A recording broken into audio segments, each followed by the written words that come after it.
Yeah. Ladies and gentlemen, welcome back to NextGenPodcast episode 7. Today we are joined by Kaushi and Luca. What's up, boys? We're What's back up? for another episode. We're here with Kaushi. Kaushi, take the mic, introduce yourself, tell everyone about yourself. Let's do it. Hi, my name is Kaushi. I am about 17 years old and I've been on self-improvement for about just exactly 9 months. And I learned a lot throughout this and there's a lot that I wanted to share.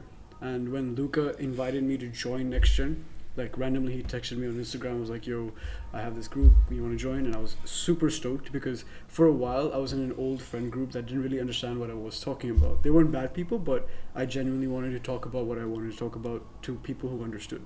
So hence I joined NextGen, and I don't really use my phone that much, so I don't really text. But when me and Luca met up in Dubai with a bunch of other people, we had this huge meetup, which like 5 people I guess, where we talked about self-improvement and what our goals were, and we sat in a cafe and started like working on stuff that we thought was important, and it actually made me feel very connected for a while, because for a while I felt detached, I felt alone sort of, even though I had friends. But when I met them and when I met Luca for the first time, we hung out, we went to his house, we recorded a video. It was really cool. So all in all, NextGen has this like feeling of community. So even if you don't really talk that much inside there, when you do talk, they feel like, okay, yeah, we are family, you're invited in, you can talk about anything with us. There's a bunch of people with like different interests. So it's not like, okay, yeah, I'm making YouTube videos. No.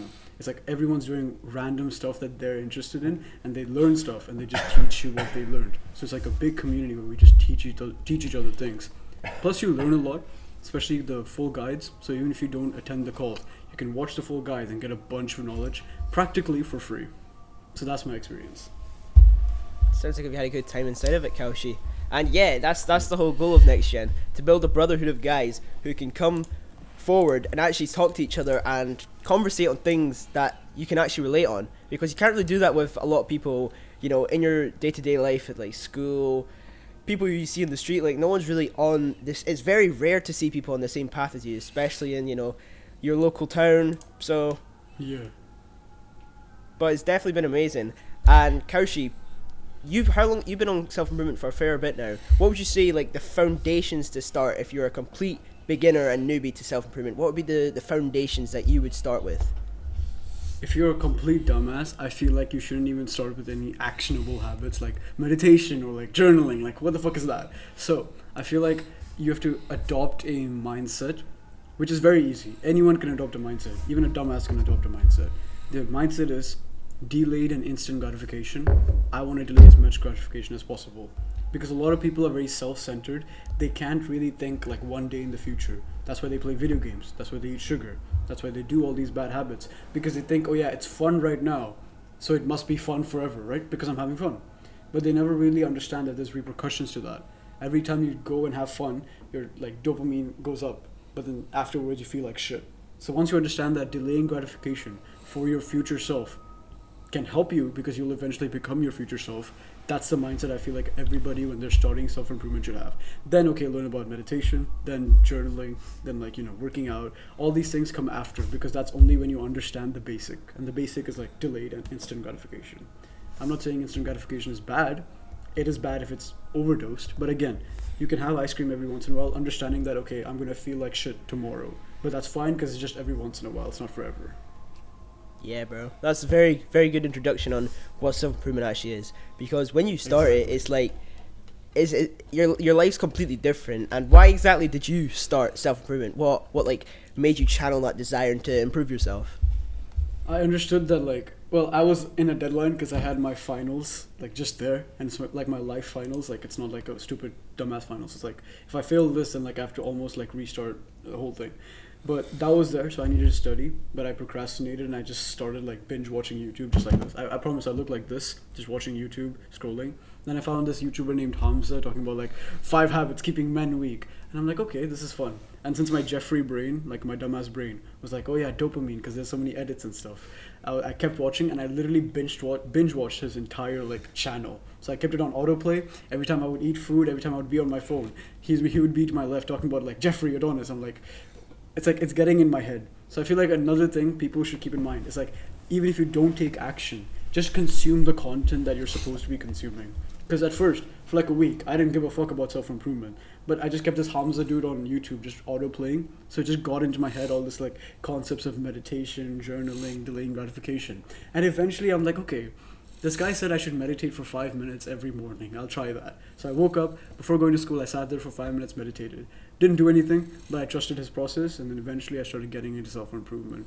So I was in like a rut because my girlfriend just broke up with me.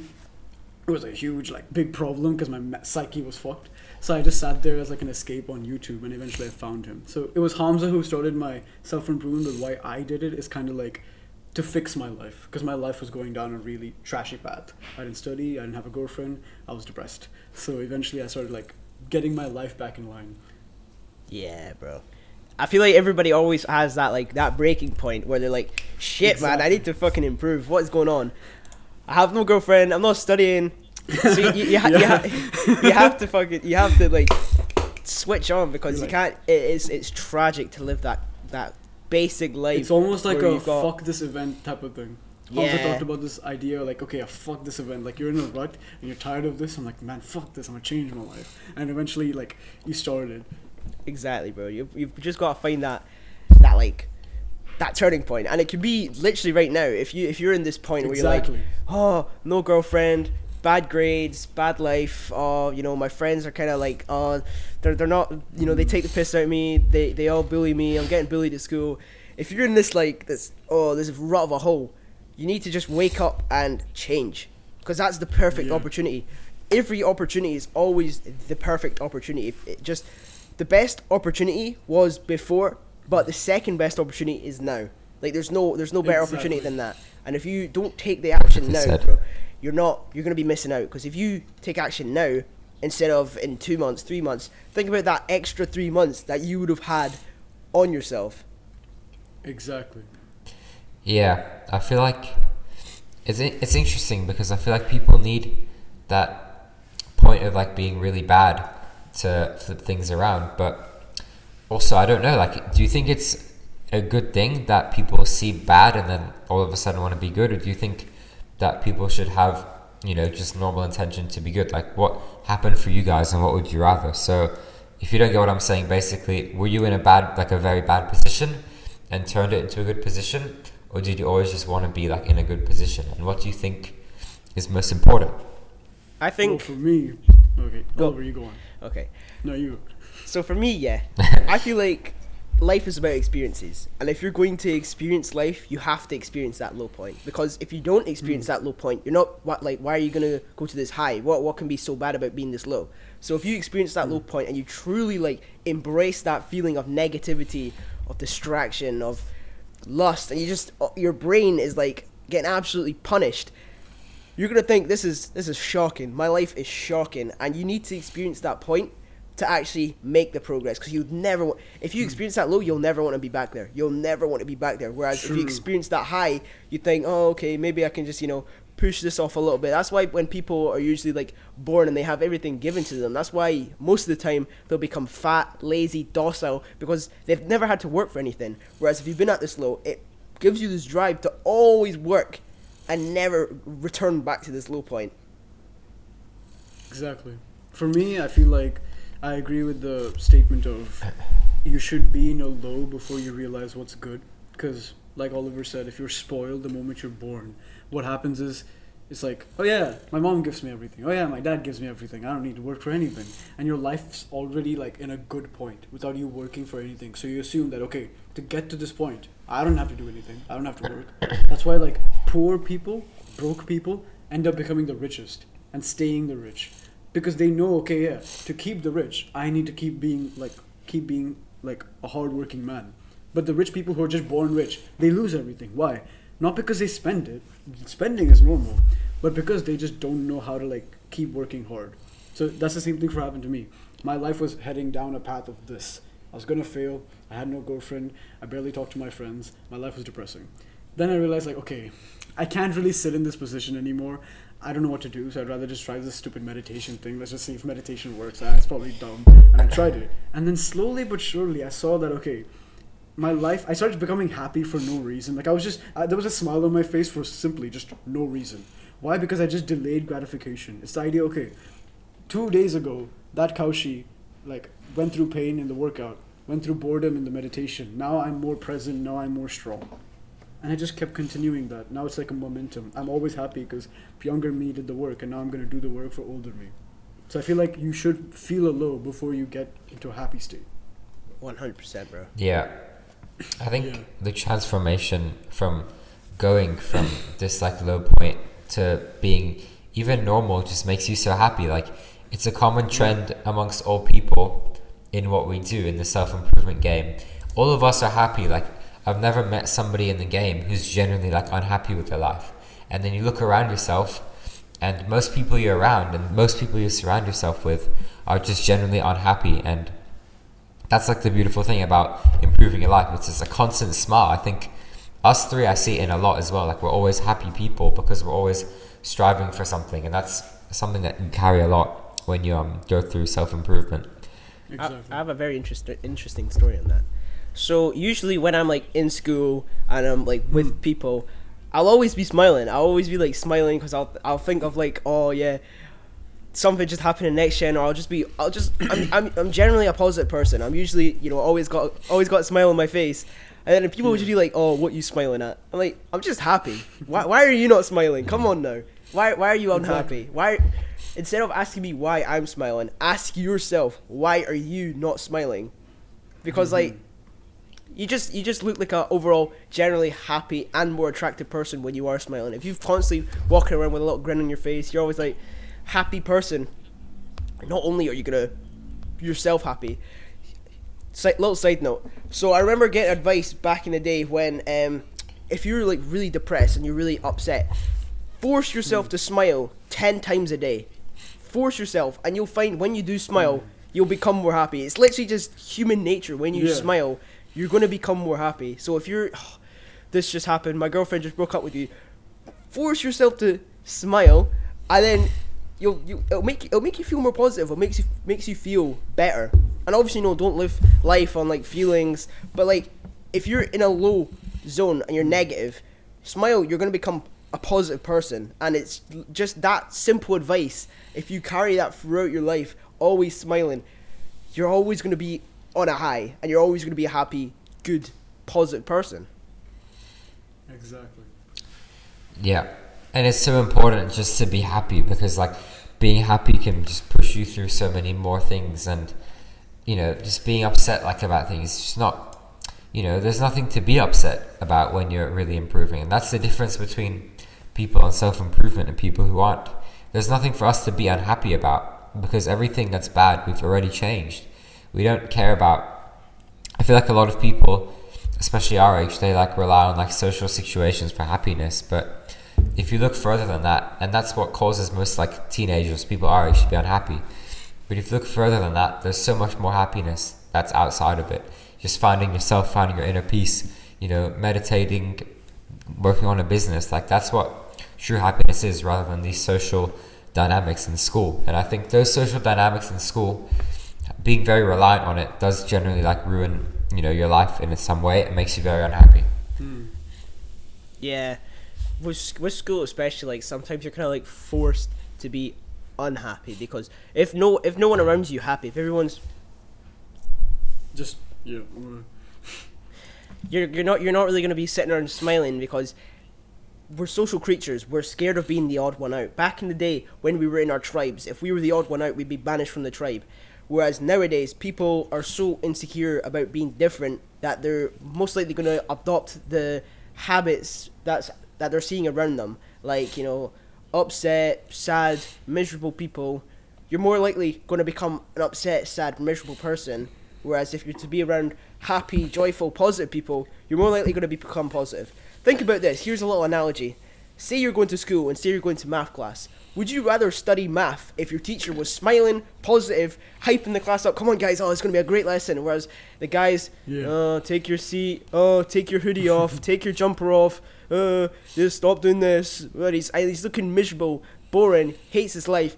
Who are you going to rather learn from? You're going to rather learn from the positive person rather than the negative, sad, upset, miserable person. It's just human psychology. So if you're around these negative people, it's going to pushes energy on towards you, and you're going to become a negative person. Whereas if you're around positive people, you're going to become more positive. That's why it's so important to surround yourself with positive people. If you're surrounding your friends and you're out with your friends and they're all, oh, I wish I did this, oh, and they're always complaining, negative, upset, you're gonna adopt their habits, and you're gonna become more like them. That's why it's so important to surround yourself with positive, happy, just generally good people. It's all energy, man. It's all physics. You know, we're all transforming off of each other, and all those emotions that you see, it reflects on yourself as well. Like people's emotions, you'll be able to feel it, and you'll treat them differently based on their motivations, based on what they say, based on how they say it as well. So absolutely, just presenting yourself in this manner, and presenting yourself in a strong manner is the most important thing, because people will take you more seriously. Yeah, like you said, you don't want to be some boring guy, because you generally just, who's gonna listen to you, right? Nobody's attracted to it. Nobody's attracted to that level, and just being above that level and being different, being unique, but also like being loud and also sort of ordinary at the same time is the most important thing.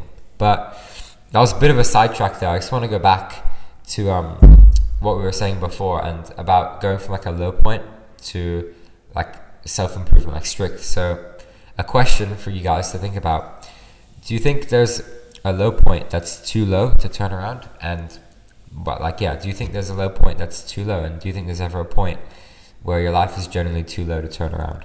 I feel like there might, obviously we can't relate, in not like in a cocky way, but like a lot of people on self-improvement can't really relate to like a very low point, but there are genuinely people who are so low in this like instant gratification point that they don't even find happiness from the instant gratification. Like, those like gamers, those junk food addicts who are literally just playing games and eating junk food, but not even being happy while doing it. Okay. Sometimes you'll have ice cream and you literally have a smile on your face, right?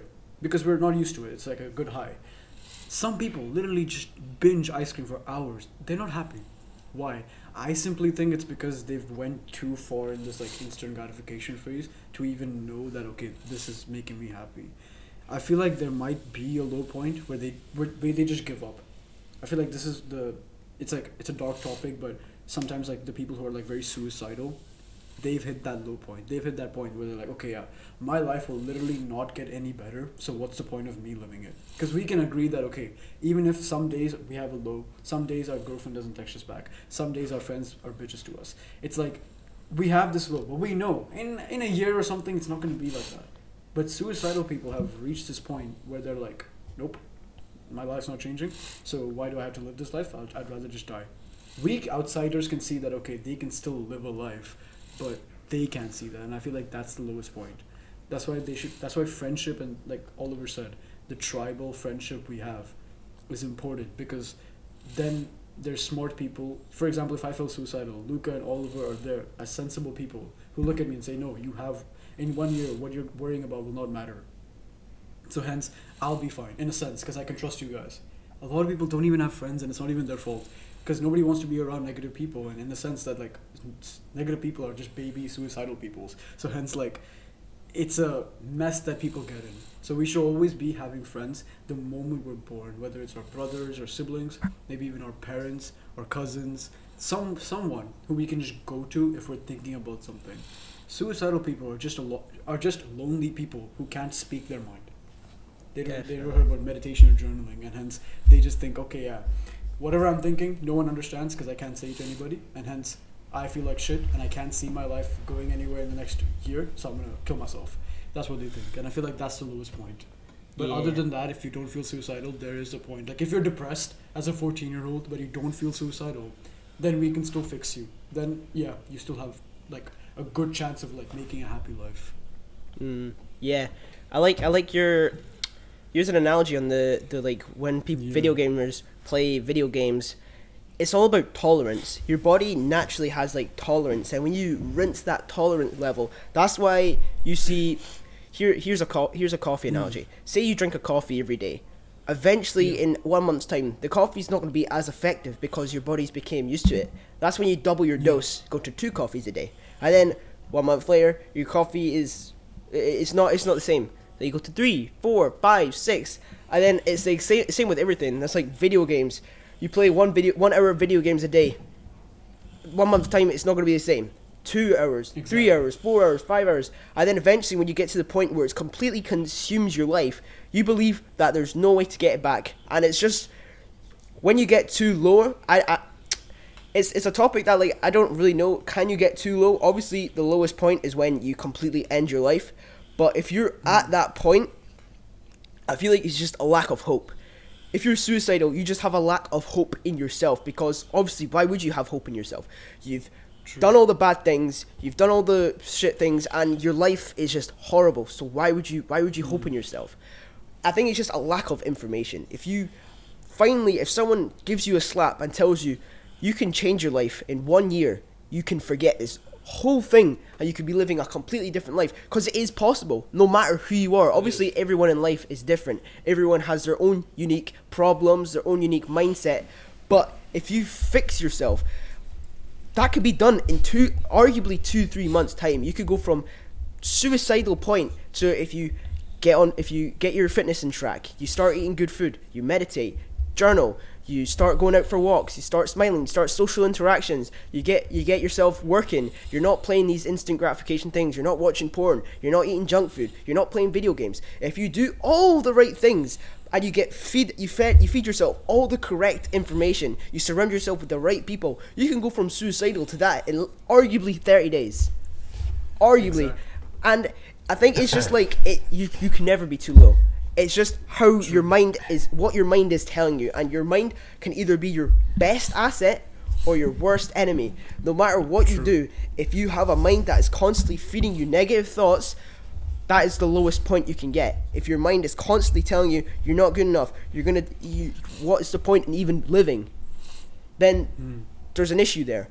Whereas if you reframe your mindset, which is possible, you can come back from that low. And it is very important to experience that low, but I think it's just a shame how it's so common nowadays for people to be on that low level, because it's kind of arguably pushed nowadays. You know, why in every shop you go into there's an entire aisle full of sugar? Why is porn so easy to find on the internet? Why is porn pushed on these social media apps that everyone is using? Why is social media so pushed to the point where people don't even like send letters nowadays? People only communicate online, where back in the day we'd send letters, we'd send pigeons to text each other, where nowadays, here's my pigeon. Phone. And it's like, obviously, if you use it in a good way, if you use your phone in a good way, you use technology in a good way, then it's going to benefit your life. Whereas if you're abusing that power you've been given, that's one of the main things humans tend to do. Humans love to abuse power. And it's just, obviously, it's natural. Anyone will abuse their power. But if you learn and build discipline to control that power, you're going to be fine. So, technically, I would say depression could be pushed nowadays because everything is so easily accessible. Think about it. Think about this. What would you say is more of an investment? Buying what would you think is an easier investment? Buying a $400 course that can help you make money, or an Xbox X? The Xbox X is more reliable because they're the same price, and obviously one's better for you, but one of them is pushed a lot more, and it's gonna be worse for you to buy the Xbox, where if you start a business, it's gonna be a whole different thing. But that's just my analogy on the low. I believe that anyone can come back from a low. Absolutely anyone, no matter your situation, no matter your scenario. And I think that people just trick themselves into believing that they're in the worst point in human history and no one can help them, no one can relate to them. Whereas there's people in third world countries who are literally there's like 10-year-old children in iron shafts digging up minerals for you to sit and watch and jack off to porn on the iPhone. So it's like, you could always be in a worse situation, and if you stop and just be grateful for what you have, be grateful for your house, be grateful for water, be grateful for your drinks, be grateful for your phone, be grateful for being able to listen to this podcast, because your life could always be so much worse. And I think it's just people just believe that their life is fucked, where it's not. Exactly. Yeah, that's brilliantly said. I think the low sort of barrier, like threshold, has it's increased, so it's become a lot more common, and it's a lot more easy for people to reach the low nowadays. And people are reaching that low much more easy, and that's because of the things you mentioned. It's because of the easy access to sugar and the people, what you said before. The choice is obvious for us. What are you going to choose, a course or an Xbox series? But for some people that choice isn't obvious, and that decision making is now becoming sort of normalized.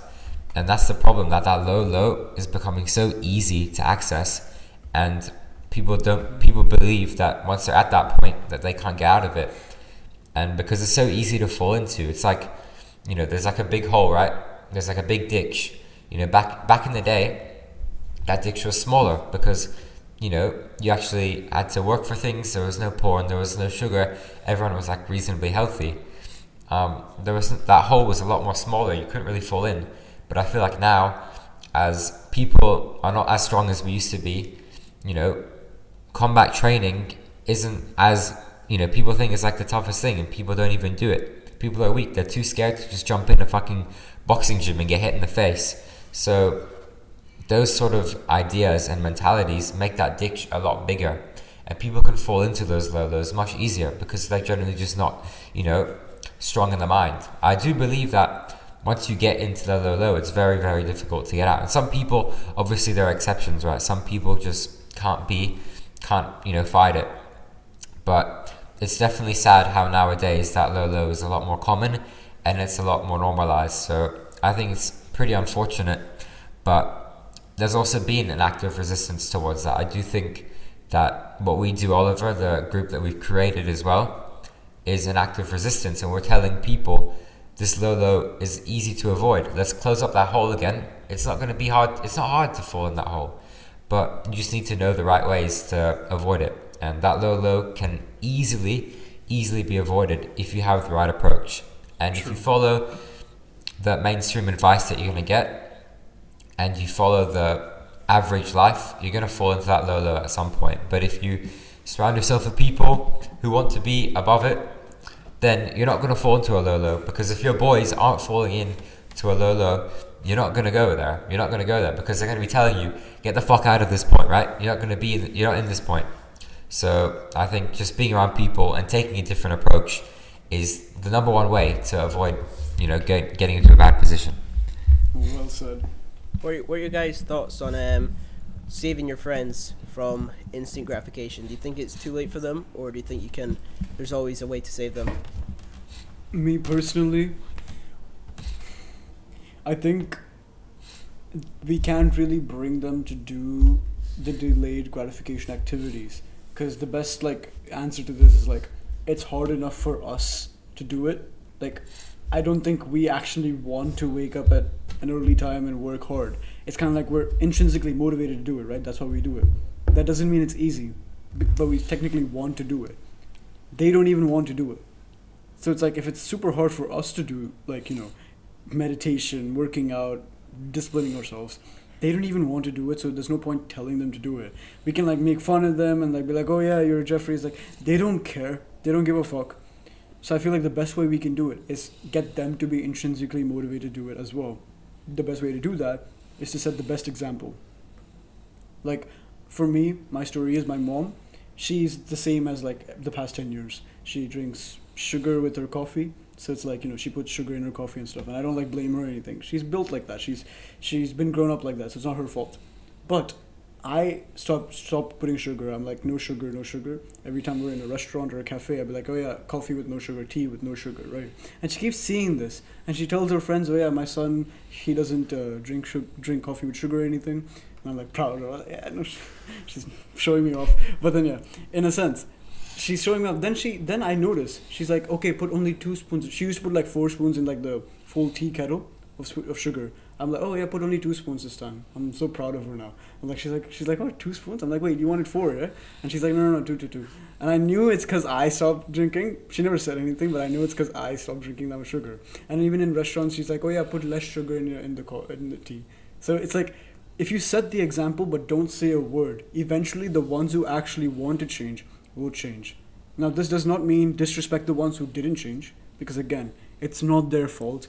Was it our fault that we were brainwashed by porn, video games, social media to do everything we did? It's not technically our fault. It's our fault that we continued, but it's not our fault we were in that position. So we can't blame them either. So be a nice person, be respectful, treat them how you normally treated them. If they're like, oh yeah, let's go have ice cream, just don't be like, oh yeah, ice cream is for Jeffries, bro. Ice cream is like, oh, sugar spikes your insulin and make insulin resistant. Like, shut the fuck up. Just be like, oh no, I don't want to drink ice cream. Simple. I don't want to eat ice cream. Just be a respectful person. Set the best example. I feel like that's the best way we can get our friends on self-improvement. But again, it's a journey everyone should take.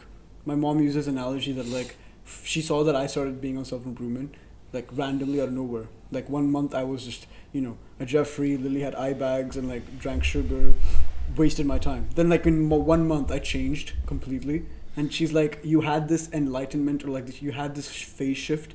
And everyone has that in life. Eventually it'll happen. You can't wait for it. You can't, expect it to happen on a certain day. It'll just happen for everybody. Like you, Oliver, you, Luca.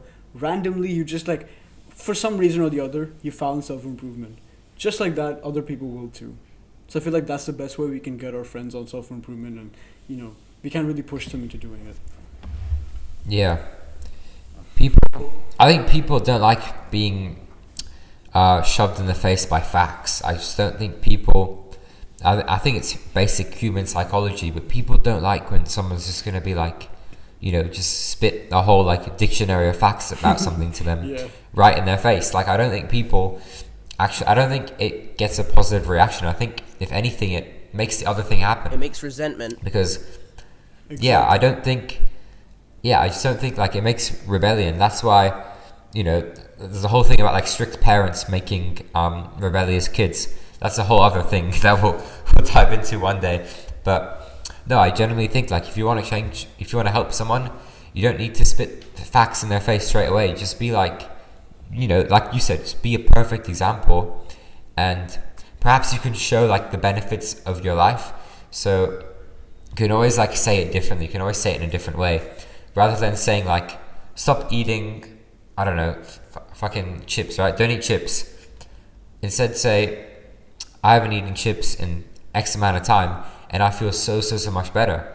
So you're not really focusing on the negative aspect of what they're doing. You're focusing on the positive result that they'll get. And I mean, most people will say this, right? This is basic human psychology, but nobody understands this. And parents do it a lot as well. They're going to say to their kids, oh, do this because of this result. But you don't want to listen to that. So if you're told, do this, you just don't really want to listen. Yeah.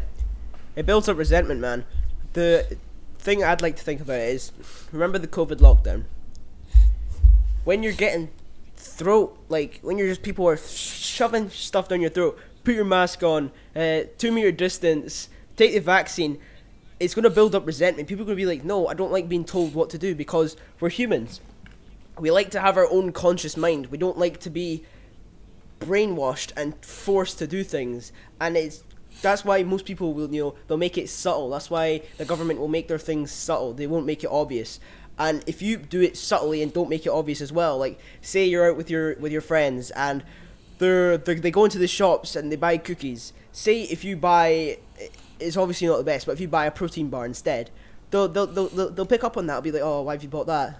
And it's just like, oh, because it's because I need to get the protein in. And then they'll start thinking, hold up, why is he trying to get protein in? Maybe that's a good thing. They'll go home later, search up what's the benefits of protein, and then they'll realize themselves. I feel like for people to wake up, I feel like everyone is asleep. The people who aren't on self-improvement, people who aren't doing these things, they're asleep, and they just need to wake up themselves.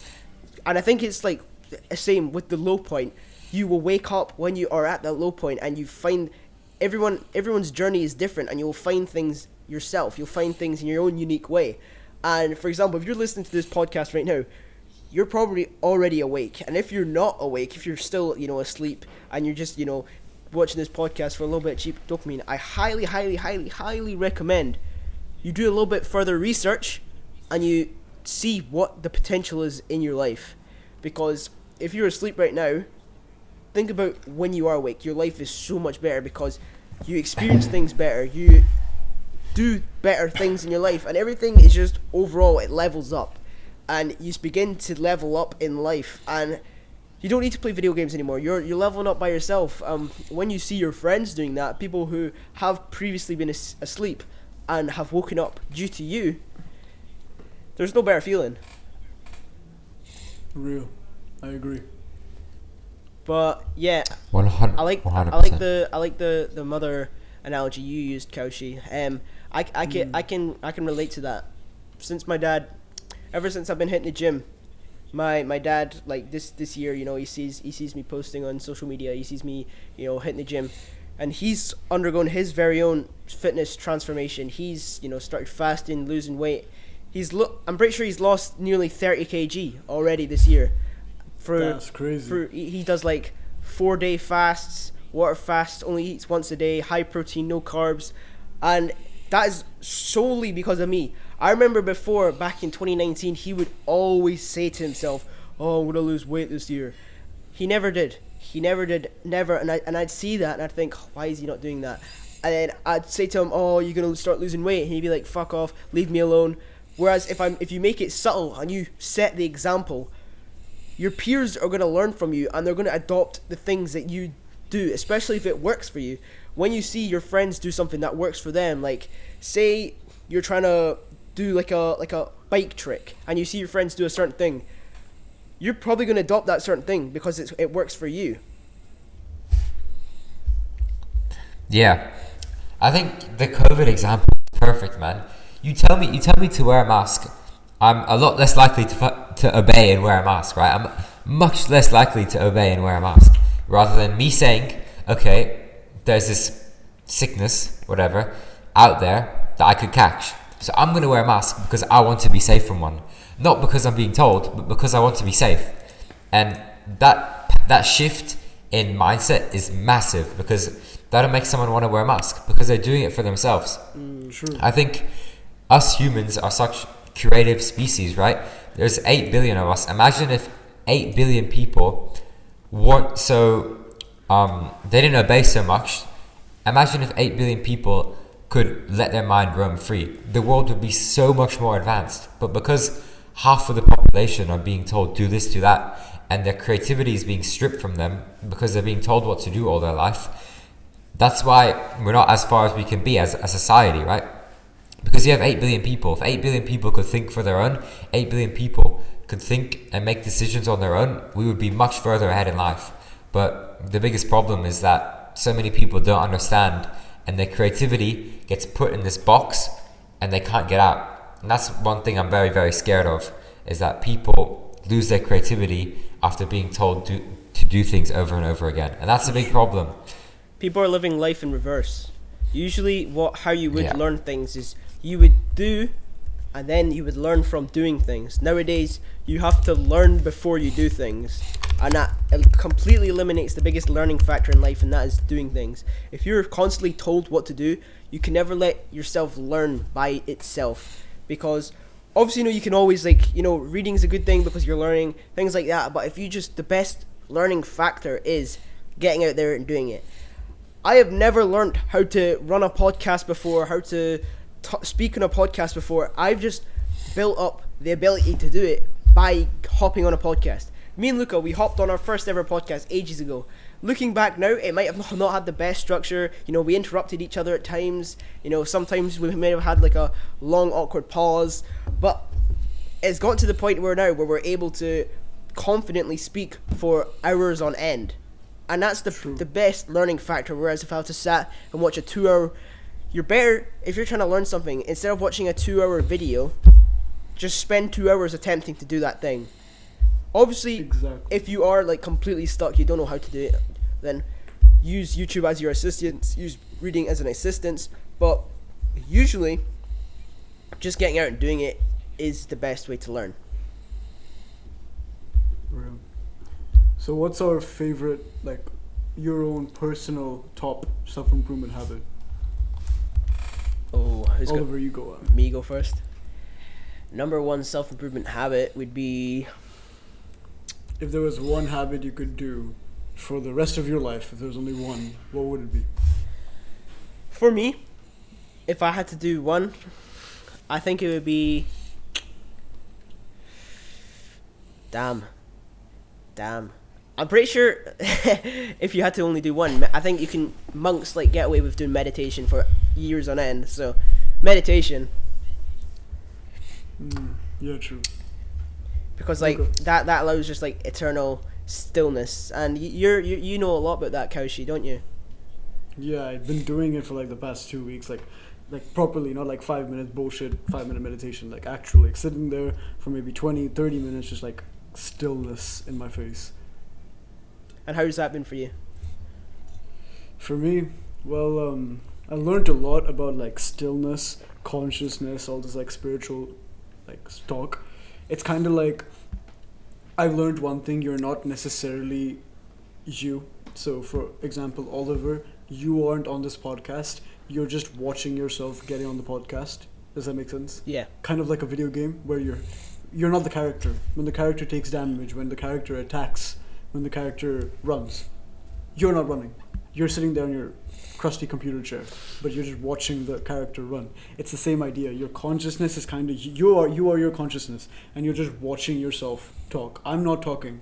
I'm just observing how I'm talking to you. And every time I want to change something, then I use like, okay, my physical, consciousness. That's why a habit occurs. Habit is just your own like, mind just doing it. Yes. Before you got the habit of making your bed, your mind just woke up and went. For a while, you had to consciously do the bed, right? Then eventually it became part of your routine. That consciousness is you. You consciously was like, okay, I want to make this bed. I'm going to do this bed. Other than that, every habit you do is just your body just playing. Yes. So that's what I learned from meditation. Luca, what's your favorite self-improvement habit? The thing is, like, I guess because we're in like the deeper stage of self-improvement, things like training wouldn't even be considered a self. Like, do you consider them a self-improvement? Not really. Habit? So that's the thing. Some people would say a self-improvement habit is training. Obviously, I love training, but I wouldn't consider it a self-improvement habit just because we're so far down the line. So I'd say back then it would have been, but now sleep optimization, 100%. Sleep optimization, 1000%. And because I talk about this all the time, I'm like this sleep geek, right? I'm this guy who knows everything about sleep. But I just think sleep is so important. Like, I say it every single day. But I think because it's really like the fundamental of mental health, focus, and if you have your mental health and focus in check, then what? You can get your money in check. You can get your work, you get your work in check, which means you get your money in check. You have your physical in check, which means your training is in check. You have your emotional in check, which means your relationships are in check. And as a man, what's more important than relationships, money, and training, right? True. Those are like the 3 pillars to life. So sleep complements every single one of those. Yeah. So sleep optimization, 100%. Yeah, bro. Yeah. I think the golden point of self-improvement is the point where you don't even think about anything. Like, True. I remember the analogy, the golden point of NoFap is when you don't even think about NoFap. And that is the same for Exactly. pretty much everything. If you're at the point now where it's just normal life, you've pretty much hit like the peak point of self-improvement. Obviously, you can always go further in different endeavors in life. But once you don't have to think about it anymore, then you've kind of mastered it. And you just don't ever stop. Obviously, you can sometimes fall out the swing of things. Like, you maybe miss 2 weeks of meditation and you're like, shit, I'll have to get back into it. But once you're like fully at that goal point, there's no better feeling, boys. True. So what is like, if there was one good lesson we could teach everyone listening from each of us, a separate lesson, what would it be? Just to keep in mind for after listening and like every other day that they live. You go first. I'll go first. I feel like it's the idea of the compound effect. So I've been keeping this in mind for a while now. So you can imagine a graph. So for the ones listening, just imagine a graph where the line starts going up. So it's maybe like, okay, one day of going to the gym, another day of going to the gym, one day of doing like meditation, one day of waking up early. The progress and the the reward won't look like a lot. So you can imagine a graph that's going up slowly. It doesn't look like a lot, but as the days progress, that curve just goes upward, and then randomly one day just shoots up. That's exactly what self-improvement is. That's exactly what going to the gym is. For the first week of the gym, for the first week of meditation, you probably won't notice a difference. That's just because the line is not left the bottom yet. Then eventually, the more you do it, the reward actually compounds.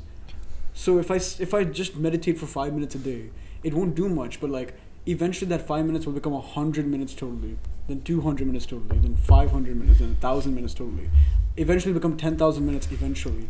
And at that point, I'm basically a master meditator. Now imagine I skipped on the first 5 minutes. So by 10 minutes of total meditation, I'm like, this ain't working. I ain't doing it. It's garbage. What? Meditation. Bullshit. If I did that, then I would never reach the 10,000 minute mark. And hence I won't see the results. Obviously I won't see the results. So hence, this is the thing. When you keep the compound effect in mind, the first time you do a habit, the first time you fix your posture, probably won't show any difference. You probably won't feel any better. Your back's probably still aching, but eventually within a week or a month of doing good postures, you probably get a good back feeling and also a good posture, which makes you look better, which makes you feel better, which compounds into a bunch of other things by just doing the one thing of fixing your posture. So I feel like keeping the compound effect in mind throughout the life and every time you're doing something should help you. Posture check right now, boys. I just fixed my posture. Yeah. I'm like slouching like this. Yeah, for me, one of the biggest lessons I would give you, one of the most valuable thing is, I think balance is very important in life, and having like periods where you go periods where it's either extreme and then not extreme, where longer durations of periods of just balance. That's the way I like to live. Obviously, everyone's unique, everyone's different, everyone has their own personal preferences. I recommend you try things. Giving things a go, taking a step in the wrong direction is better than standing still. If you're always stood still and never trying things, never experiencing things in life, you're gonna have no stories to tell. You're gonna be a boring person, and B, you're never actually gonna achieve a lot of things if you're always stood still, scared to move. That's why taking risks is one of the biggest parts of being a man. When you take risks and you do new things, you're going to have more stories to tell for your children. You're going to make the most progress in life. That's why, do you think, like, who can I give this analogy for? Elon Musk. Do you not think it was a massive risk for him to start his own car company called Tesla? Do you not think that was a fucking monstrous risk? Look at him now. Is he the most richest man on the planet now? I'm pretty sure he's the richest man, yeah. I'm pretty sure. It paid off because he took that risk, and he will have loads of stories from taking that risk and actually trying things. If he didn't try that car company, maybe Tesla failed. At least he tried. And then he's on to the next one. And it's just, life is about experiences. If you are sat in your room doing the same thing over and over again, you need to sometimes switch things up and try new things to understand what your own personal preferences are in life, because life can be optimized to your heart's desire, no matter in what endeavor. True. What about you, Luca? We have 4 minutes. Let's make it quick. Come on. Yeah. I'd say understand the meaning of you only live once. I think that's one thing I'd say. So I'll say it again. Understand the meaning of you only live once. I say this a lot because I genuinely believe in it. You only live once, right? Yeah. Some people will say, I only live once. I want to live the most fun life I can live, right? I want to smoke a bunch of weed. I want to party. I want to eat food because I only live once, right? I may as well enjoy my life. But I think it's better to reframe your mind to say, I only live once. I want to accumulate as much power as humanly possible, and I want to extend my time on this earth as much as I can and do anything at all, anything possible to extend my time on earth. I want to live to whatever is possible, right? I want to push all limits of life. I want to push every single limit. I want to break out the atmosphere. I want to live till 150, even if they say it's impossible. I want to frame my mind to believe that I can live that long. And I only live once. So I only live once. I'm not going to go and have the most fun. I want to go and live the best quality life and live the most life of longevity and full on break out the atmosphere and live once, but live right and become, a king, sort of, right? A king, the best I can be, rather than having the most fun. But the thing is, I'll have the most fun when I'm in the best position. And I'm down to work hard for 10 years to enjoy the rest of my life. And people need to understand that. You only live once, break out the atmosphere. You only have one chance to break out the atmosphere. Exactly, yeah. That's well said. And that's it. That's it. You just keep pushing, right? You just keep pushing, just like a rocket would. You go straight to space. You fucking break out the atmosphere. You don't stop. You don't stop at all. And you just build that life that you fucking deserve. Real. That was philosophical and that was good. The call ends in under a minute. Sure. All right. I mean, it ends in under a minute, so this is without further a good ado, podcast. Yeah. Thank you for your time, Kaushi. Thank you for being our special guest. Thank you, Oliver, for setting it up. Thank you for listening if you're here. And any last words? The call is about to end. So have a good life and delay gratification, in my opinion. Do the hard work all the time. Alright. Thank you for listening. Subscribe for more. Join NextGen because it literally will change your life. It ended. Alright, cut the spot out, alright?